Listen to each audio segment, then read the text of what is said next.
Many thanks for staying with us. Well, we are discussing Igbo agenda in the light of recent political developments in Nigeria. Our guest is Mazi Nemeka Gabriel Anichukwu Jr. He's a peace and conflict resolution expert and cultural scholar. Good morning, Mazi. Thank you for joining us this morning. Good morning. God bless you. God bless you Happy too. Sunday. Happy Sunday All of to us you. are Christians. Let's behave like Christians. Definitely. And the one will be heaven. Before go to the other heaven. That's right. That's right. All right. So the Igbo agenda. One will wonder, because it's assumed that everybody understands what the agenda of the Igbos are. But I want you to come from you. What exactly, in plain words, what exactly is this Igbo agenda? In a nutshell, Igbo agenda is all about Ndi Igbo being fully integrated, included into the economic and political equation of this nation.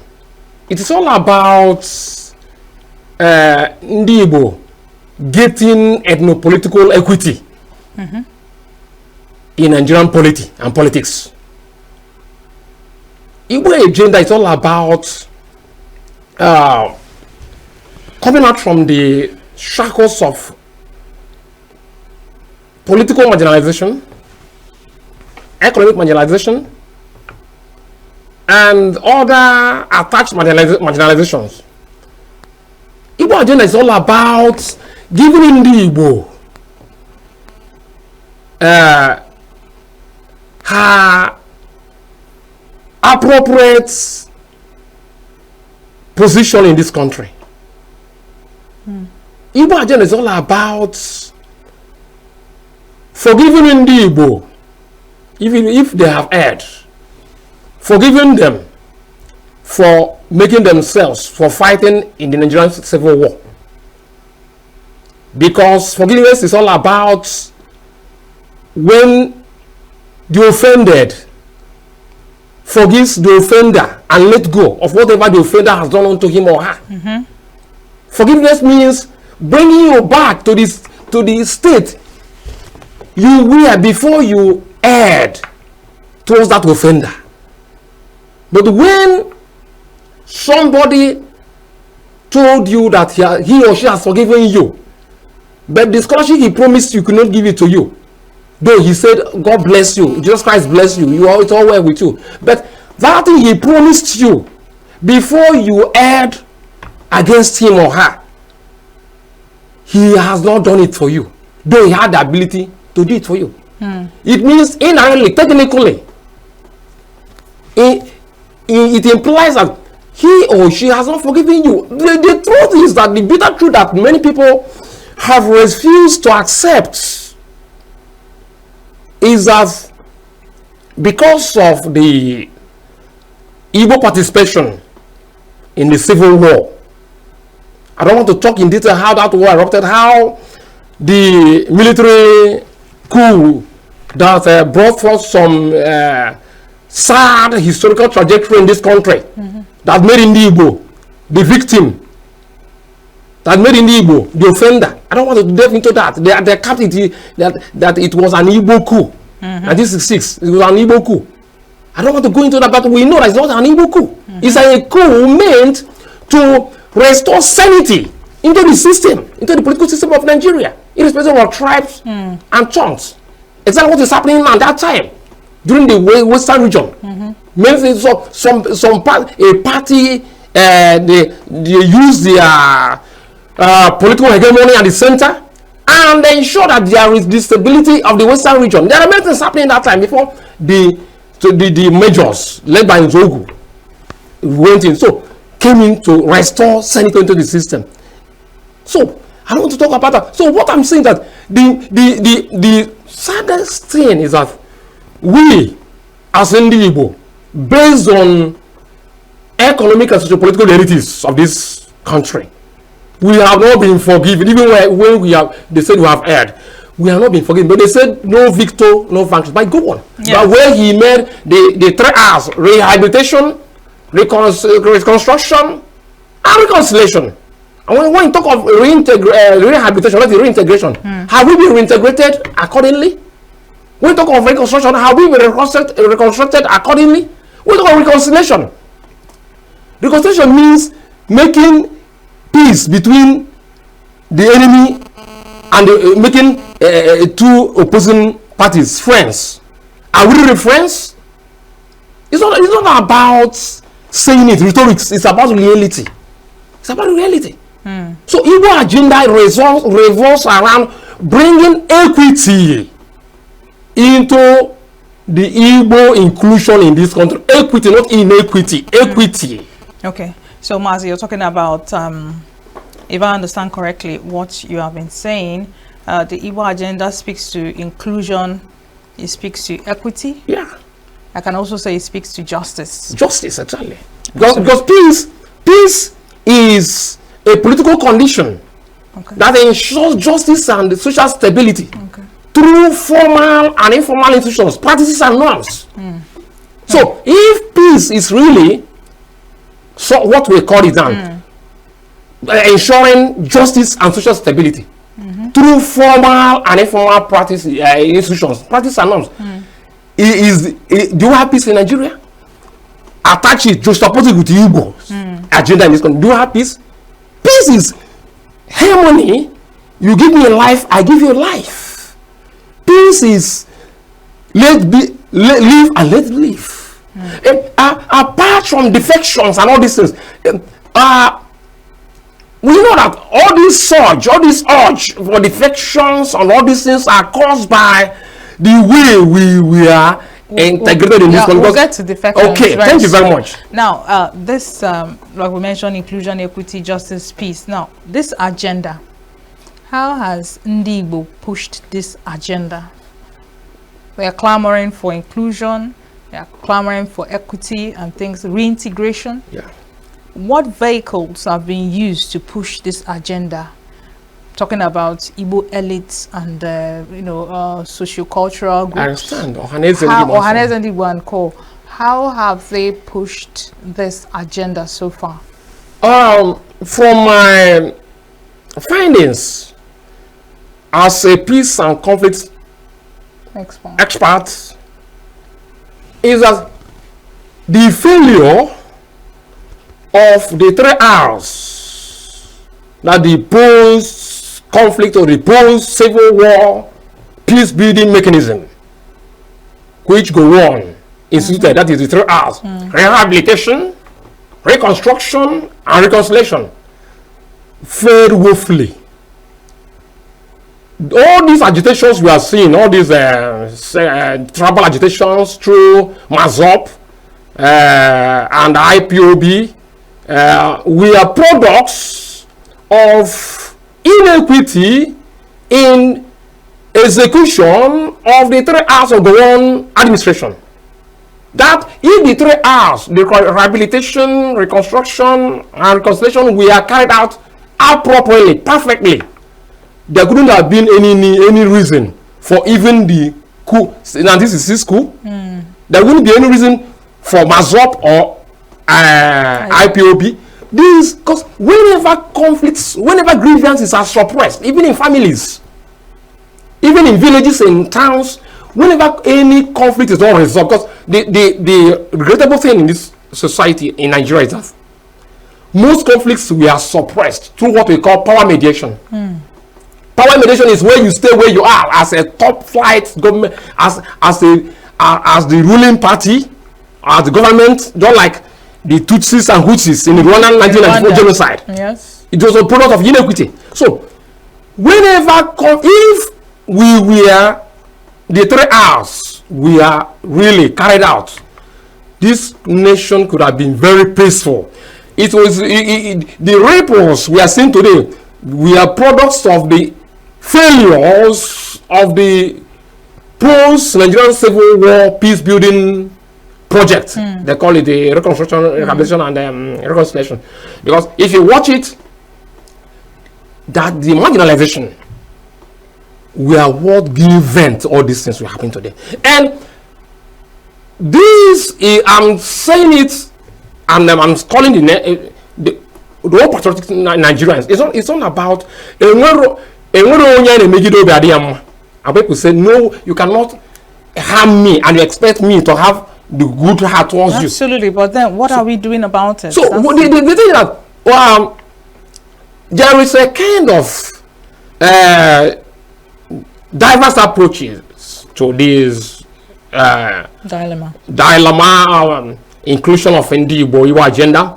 Some people are seeking it through Mazop, through Wazirike. Some people are seeking it through Nnamdi Kanu, who is the main thing that's happening now. Some people are saying we should go towards the Ikedif and so Chief Ikedif. They say we should go through to get it through constitutional means. So in all these multi-dimensional approaches to Igbo inclusion in Nigerian politics and polity, the worst thing that is happening that it has been politicized. It has been politicized. Most Igbo elites. Okay, what talk of Ohaneze? I'm not. Ohaneze of the past did not do well. If the Ohaneze of the past did well, there will be no.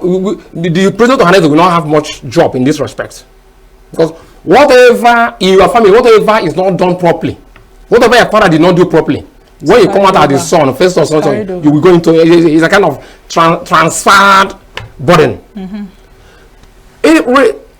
Approaching the states, that is the Nigerian state, for Igbo inclusion is not something you personalize. It's not something you politicize. It's something you approach with fairness, equity, and justice. Peace is something. It's not something you pretend about. If there is peace in this, in any house or family or nation, when you come into that nation or family or community, peace will talk to you. Peace will speak to you. You will see peace. Peace is not something. Whenever you, because man, our trouble is that we pretend. The Igbo elites pretend about peace. Peace is not hidden. They should, as patriotic in the Igbo, the elites, the political elites, the economic elites, the academia, they should approach Igbo agenda with open mind, devoid of all forms of politics and pecuniary, fiduciary benefits. I mean to say, not what you can get in terms of favors. Tangible favors and intangible favors. Any favor that you get to betray your people is a cause favor. You think if you die in the course of seeking for the liberation of your people, you are a saint. Because even in Igbo cosmology, if somebody who has not married, who goes out to fight war to preserve his father's land is killed, though he is not married, that person go and ask a person who is deep in the Igbo tradition. The person has been inculcated in the Obindi Ichie because he fought with his father's land and died there. He or she is a great man or woman. So what I'm saying is that the Igbo elite should face Igbo agenda in spirit and in truth, with truth, with equity. Because truth has no pretenses. So they should discard all forms of political and economic compensations, because any compensation, be it economic or political, that's given to you to betray your father's land, after all things, you will be buried in your father's land, and maybe vultures will eat the person's flesh. So what I'm saying is that not only Igbo, there are some Igbo elites who are fighting this in spirit and in truth, who are fighting it holistically. Yes. But I'm calling for other Igbo elites, because a tree cannot make a forest. Sure. Trees make forest. 2 trees, 3 trees, 5 trees, 7 trees cannot make a forest. Forest is made up of multitude of trees. So I'm calling for to Igbo elites to jettison all their frivolous whatever is gotten from whoever is giving it to them, or any benefit, and seek for the redemption of Igbo in Nigeria, because if the 3 hours, remember that before the war stopped, these 3 hours were promised to Ndi Igbo. Reconciliation, rehabilitation, reconciliation, rehabilitation, and reconstruction. Before any war stops, promise is made. No, it's not. But the worst is when Gowan said no victor, no vanquished. But when you say no victor, no vanquished, is it only in the mouth? Is it the rhetoric of reality? If you say no victor, no vanquished, but Ndi Igbo are 60-something years of Nigerian independence. We have not gotten a true and only Igbo at the center of power. That is ethno-political inequity. We need slavery is not abolished until the black man gets the ballot. Frederick Douglass. Slavery is not abolished until the black man gets the ballot. Frederick Douglass. Until only Igbo sits at Asorok as the president of this nation. Igbos have not been forgiven for their participation in the Civil War. I want us to talk about that, but first I want you to speak to why it seems as though Ndi Igbo cannot push a united political front. Okay, let me hit it smartly.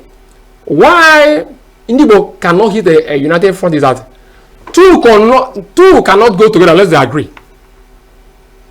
I can't go together with you unless we agree. And unity, what is unity? Unity is a general agreement and focus for common good. Unity is a general agreement and focus for common good. Now, when you are uniting for something, until we unite in spirit and in truth, we cannot have one agenda. Why Igbo have not fought for this thing as one soul and spirit is that they have different targets. Some are seeking to have some political and economic goodies from the state at the detriment of the periphery. Have you seen it? So you have different M, I have different M, we cannot agree. So Ndi Igbo, the Igbo elites have not gotten it right because they don't have one point agenda in this search, in this quest for Igbo inclusion in Nigerian politics and polity. Left until they have one target, it will be impossible because now you say that most of the times only Igbo betrays only Igbo. Have you seen it? Only Igbo betrays only Igbo because of what he wants to get from the power that be. Then how if you betray your brother, and the worst thing in life is when your brother betrays you or when your sister betrays you. Whatever I say, whatever you say about your brother or sister will be held sacrosanct by the enemy. Sure. Because you are giving a live testimony, a valid testimony of that about that person, even when it's not related. So the elites should, some of them should stop these cost negotiations, cost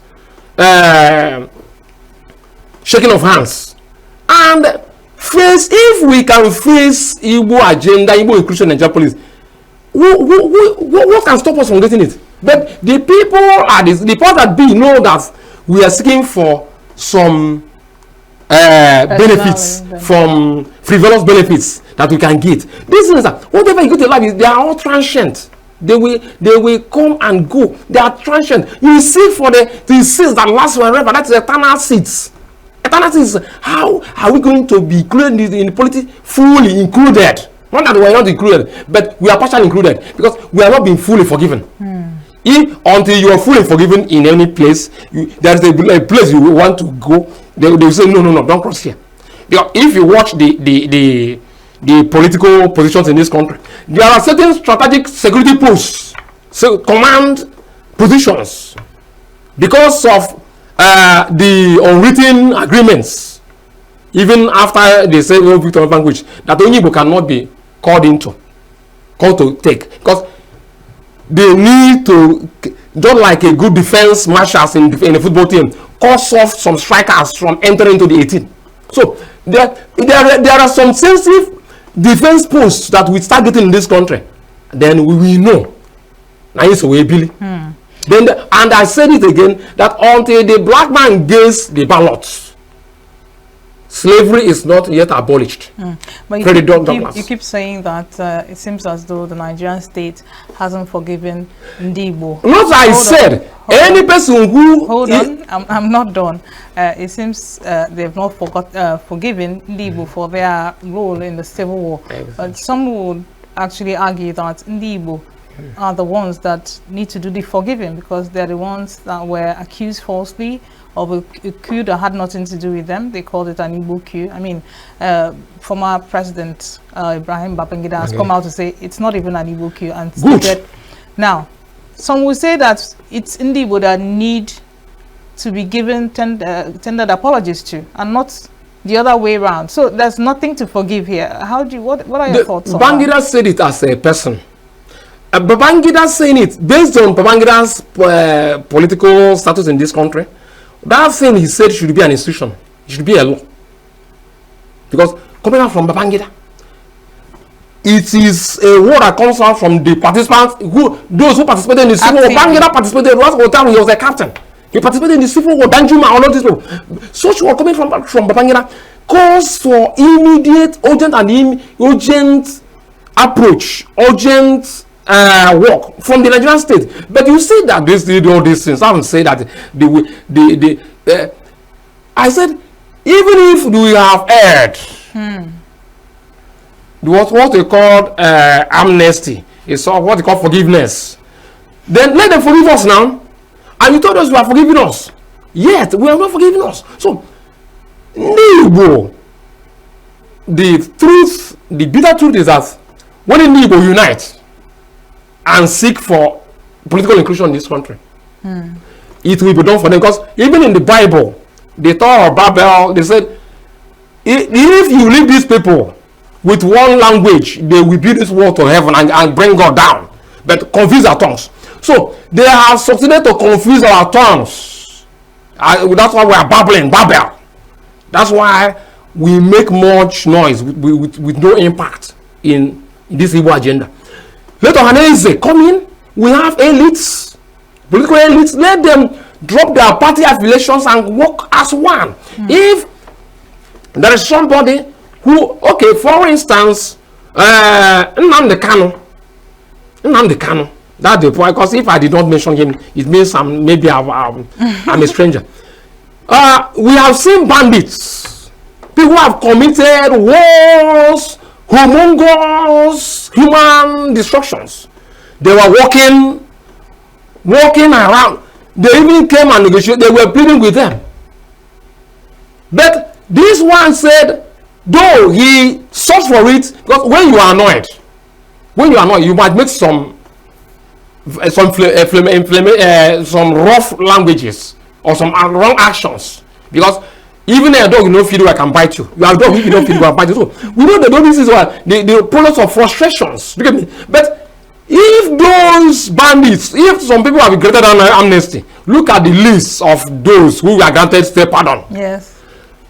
I don't think there were people who committed, let me say, evil that we are committed with Nnamdi Kanu.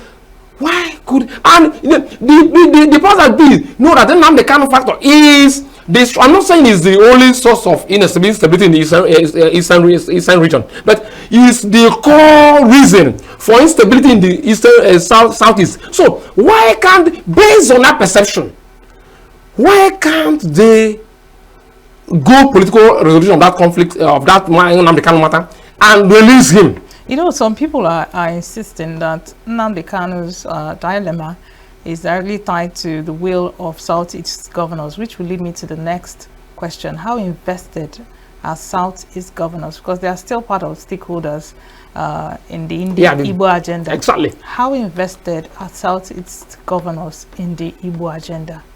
Well, actually, there is no... it's difficult for any Southeast governor to come out openly and say, I will not like Nnamdi Kanu to be released. I've not seen somebody who said it, but it's not about saying.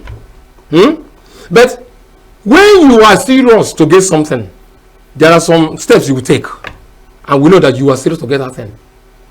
So I cannot categorically say that certain governor said that does not want Nnamdi Kanu to come out. Okay, so let me put it this way. Let me put it this way. Some people are saying that Hope Uzodinma of Imo State has the ears of President Bola Ahmed Tinubu. Yeah. If he were to plead on behalf of Nnamdi Kanu, it's not only Hope Uzodinma. There are. Why do you think they have not gone ahead to plead on behalf of Nnamdi? It's not only Hope Uzodinma. Knowing that Nnamdi Kanu is from Imo State. There are other Igbo heavyweight elites who are close to the powers that be. Why are they not pushing for this? That's why I said it that true only Igbo elite should drop whatever reason he has and bring Igbo agenda to be above that reason and seek for Nnamdi Kanu's release. But what I cannot categorically say that this. All I know is that some governors have been more forward pushing. They have been pushing forward than others. I don't say that all of them are not pushing, but some are eager than others to see that Nnamdi Kanu is released. That's why I'm calling for those who have not given their 100% effort towards it, as governor, to give their 100% effort towards it. I know that when the governors come together and have one voice, please, our brother has erred.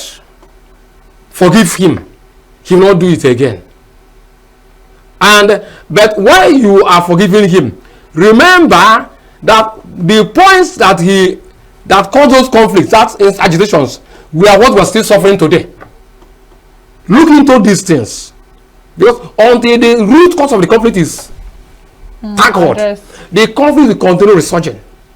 So Nnamdi Kanu, there couldn't have been Nnamdi Kanu, there couldn't have been IPOB or Mazop if the 3 hours rehabilitation, reconstruction and reconstruction of the Nigerian Civil War post-peace building mechanism were carried out conscientiously. It was the failure of the 3 hours that made Nnamdi Kanu to come out, that made Wazirike to come out, that caused. So let the Nigerian state, because in the social contract theory, the state is erected to provide freedom for those who erected the state. Let there be a people-centered security apparatus, not a Westphalian security apparatus. Armor weapons can kill the flesh, but cannot kill the spirit. Armor weapons can kill the flesh, but the spirit, the logos, the rema continues to resonate in eternity. So let the Nigerian state holistically tackle Igbo inclusion in Nigerian politics and polity for us to have true peace, not negative peace. Because what we have today is graveyard peace, not true peace. And until true peace is restored in Nigeria, nothing will move forward. Because even when you are above somebody in modern weaponry, there's what we call unconventional warfare, guerrilla warfare, all these sectarian skirmishes. So let the purpose of power is to serve. And once there is the essence of the social contract theory is to restore sanity than making might is right. All right, Mazi. So before we let you go, I have this last question for you. The recent massive and endemic defections, especially in the south, is it working towards or against the Igbo agenda? Okay, party is a vehicle to power. The former MPC was renamed MPN during the Sharia era. So name of party does not matter, but what the party has in its heart.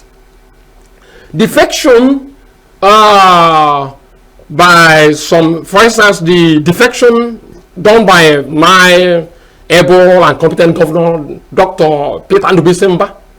He said he wants to connect us to the center. He made it open that he not for selfish interest. Or why, if you see the endemic, the protracted PDP crisis, that left the PDP into a comatose. Have you seen it? Then he looked at those indices. And okay, PDP, Enugu State, for instance, as a case study, Enugu State or southeast of Nigeria had been PDP states, just not of recent, but especially Enugu had been a PDP state. That's why when Governor Peter Mba defected, they said up to now some people are still seeing it because habit highly dies. We have Christian this state as a PDP state. So this defection, so people are seeing it from wrong angle. But governor says that he wants to connect to the center for us to have more dividends of democracy. Have you seen it? Because he has seen that PDP has crumbled. And if he continues to be in PDP, will this move serve the Igbo agenda? No. For if yes, it can serve the Igbo agenda. If my governor, because he's now connected to the center, so when he talks to the center will listen. Yes, and based on his performance, roads, infrastructures, in fact, he's one of the best in Nigeria now. So. And now he has connected to the center for the good of Enugu State. But now he will get more voice. He will get a big voice at the center as a performing governor. When he talks at the center, now the center will hear him. And I believe that Nnamdi Kanu and other issues that pertains to Southeast and in Enugu is one of the reasons. Because if you are not close to this power, you cannot act. Without power, you cannot do anything. So he's not connected to the power. And I believe that based on his personal idiosyncrasy, I believe that he will raise Nnamdi Kanu issue before President Tinubu, and I know that Tinubu will hear him, and he will use that power at the center to coalesce, to bring forth other governors to join him with a loud voice, so that they will talk to President Tinubu to release Nnamdi Kanu, to resolve that conflict politically. Until that Nnamdi Kanu issue is resolved. It's affecting us economically, politically. It has affected us negatively. So, I believe that Dr. Ndubisi Mba will use his connection to the center now to talk on behalf of Igbo agenda and Nnamdi Kanu issue, because Nnamdi Kanu issue is something you cannot escape from. It's a matter that must be treated. Because even if he has committed other things that are not other righteous, he said, allow my people. What caused it? He says there is marginalization of Igbo infrastructure. That the three as I said before. What caused Nnamdi Kanu to start these agitations? And why proactive governments won't like they do research, they don't want like any agitation to start this out. When it starts, you take extreme dimensions that wasn't intended when it started. So, but in sub-Saharan Africa, we are always reactive. We are not proactive in our approach to crisis or conflicts. We only react when the conflict has started. If we have done things in truth and in spirit by Goron, the three us, these things of Mazop would not have come out. IPOB would not have come out. What Nnamdi Kanu is saying is integrating the Igbo into what is being done in this country. Forgive them. Give them due positions in this country. All right, there's a school of thoughts that insists on the ideology of Akuruno. Good. They are saying Igbo should see how they can come together and develop their land. Exactly. Will this movement serve the Igbo agenda, seeing the massive destruction of buildings and markets and spaces, particularly as the news goes, belonging to mostly Igbo traders? What are your thoughts on that? Okay, I can say that when you're talking of Igbo marginalization, some aspects of Igbo marginalization are being done by Igbo themselves. I'm coming from another angle. Any charity that does not start at home will lead into a cause. Charity begins at home. Why would you develop another people without developing your own? Igbo women said in their song, in their music, so Igbos in that economic aspect are marginalizing themselves by building up Lagos, building up Kano, building up Sokoto, building up other cities of Nigeria without bringing those investments home. And that home is from home you got the power to make the wealth. Even the Bible said, honor God, for he is the person that given thee the power to make wealth. The power with which we made wealth, we are given by the ancestors in the history of Igbo land for you to become a millionaire, billionaire. And when the history empowers you from your Igbo traditional cosmology to make wealth, then what we could have used to bring to develop the home of Ndiche, okay, you used to build outside. Then on that aspect, Igbos should bring their wealth home. When we build this place as a great city, then it make our voice to be heard more at the center, and they will grant whatever we want them to grant for us. Many people are actually curious as to why a place like Onitsha in Anambra State cannot be developed to become like Lagos, given the fact that there's a sea port and things. Why hasn't it been dredged? Why are our political elites ignoring, infrastructure that can actually make an Igbo, conducive for Igbo to come and start building? Because they are most of the elites are seeking for their personal gain. Because when you seek for a personal gain, you will not get much. But when you seek for a common gain, have you seen it? You get much. Then why they have not brought that as the core reason, as the core push for this bringing in the Igbo into the economic mainstream of Nigeria, is that they are gaining something at the personal level, at the detriment of the common good. Because in everything life is transactional. You must get something. But what matters is, are you getting what is for the common, for us or for me? Because there's difference between me and we. So most of them are searching for their own good at the expense of the common good. And unity is a general agreement and focus for common good. So with all these challenges, do we see the Igbo agenda seeing the light of day? Why not? I said, once we have common points, one target, even God cannot stop us from getting what we need. Because that's the word of God. It said, if they speak one language, building this building to the heaven will not be possible for them. That's why he confused their tongues at battle.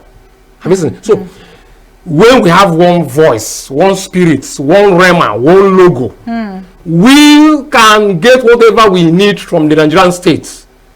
And we have vertical peace and horizontal peace. That's the sign of the cross. Vertical peace, horizontal peace. Do you get me?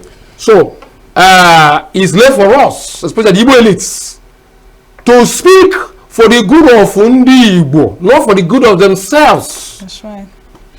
All right, thank you so much. Mazin Nemeka Gabriel Anichukwu Jr. talking about the Igbo agenda in light of recent political developments in Nigeria. Thank you so much, sir, for your very deep insights. No, thank you very much. All right, don't go anywhere. New Day continues after now. Stay with us. Every second, every minute, every day, news is breaking. Events occur and there are new developments. At Signature TV, we follow these stories objectively, bringing all sides without bias, explaining the complex issues, breaking down the numbers, and investigating the issues behind the news.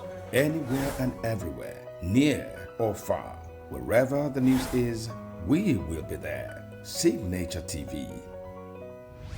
News.